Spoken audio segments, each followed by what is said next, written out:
Inkjet প্রিন্টারে কালি প্রয়োজন হয় আর laser প্রিন্টারে toner.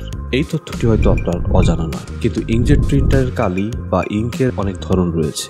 তার ভেতর প্রধান দুটি ধরন হলো সাধারণ কালি ও অ্যান্টি ইউভি কালি। সাধারণ কালি নিয়ে হয়তো কিছু বলতে হবে না, কিন্তু অ্যান্টি ইউভি কালি আসলে কি? অ্যান্টি ইউভি এর পূর্ণরূপ হলো অ্যান্টি আল্ট্রাভায়োলেট। অর্থাৎ অ্যান্টি ইউভি ইঙ্ক হলো এমন এক ধরনের কালি যা সূর্যের আল্ট্রাভায়োলেট রে বা অতিবেগুনি রশ্মির বিরুদ্ধে কার্যকরী। অর্থাৎ অ্যান্টি ইউভি ইঙ্ক প্রিন্টিং এর উপরে সূর্যের আলো বা বৈরী আবহাওয়া খুব বেশি প্রভাব ফেলতে পারে না। সাধারণ কালি ও অ্যান্টি ইউভি কালির পার্থক্য বুঝতে আমরা বেছে নিয়েছি দুটি করে মডেল: সাধারণ রিয়েল কালার 664 ও রিয়েল কালার 673 এবং আল্ট্রা ইউভি মডেল 664 ও 003। এই প্রতিটি মডেলই আপনি পেয়ে যাবেন প্রিন্ট ওয়ার্ল্ডে। স্থায়িত্বের দিক থেকে চিন্তা করলে অ্যান্টি ইউভি ইঙ্ক যোজন এগিয়ে, কারণ অ্যান্টি ইউভি ইঙ্কের প্রিন্ট সূর্যের আলোতে জ্বলে যায় না।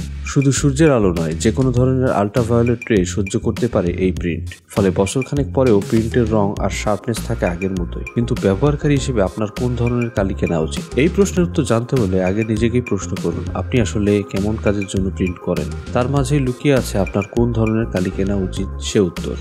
Real colour inkjet refill ink 664, 673 এই মডেলগুলো আপনার জন্য তখনই ভালো হবে যখন আপনি শুধু অফিস ডকুমেন্ট অথবা বাচ্চাদের স্কুল প্রজেক্টের মতো ফাইলগুলো প্রিন্ট করবেন। যদি আপনাকে প্রায় গুরুত্বপূর্ণ ডকুমেন্ট প্রিন্ট করতে হয়, তাহলে অ্যান্টি ইউভি কালি নেওয়া শ্রেয়। এমনকি অনেক অফিস ডকুমেন্ট আল্ট্রাভায়োলেট রশ্মির সংস্পর্শে না আসলেও দীর্ঘদিন সংরক্ষণের প্রয়োজন হয়। এক্ষেত্রে রং ফ্যাকাশে হয়ে যাওয়া থেকে রক্ষা পেতে অ্যান্টি ইউভি কালি ব্যবহার করাটা নিরাপদ। এর বাইরে আপনি যদি মাঝে মাঝে ছবি প্রিন্ট করেন অথবা মার্কেটিং এর জন্য কোনো পোস্টার অথবা সাইন প্রিন্ট করেন, তাহলে আপনার অবশ্যই উচিত অ্যান্টি ইউভি ইঙ্ক কেনা।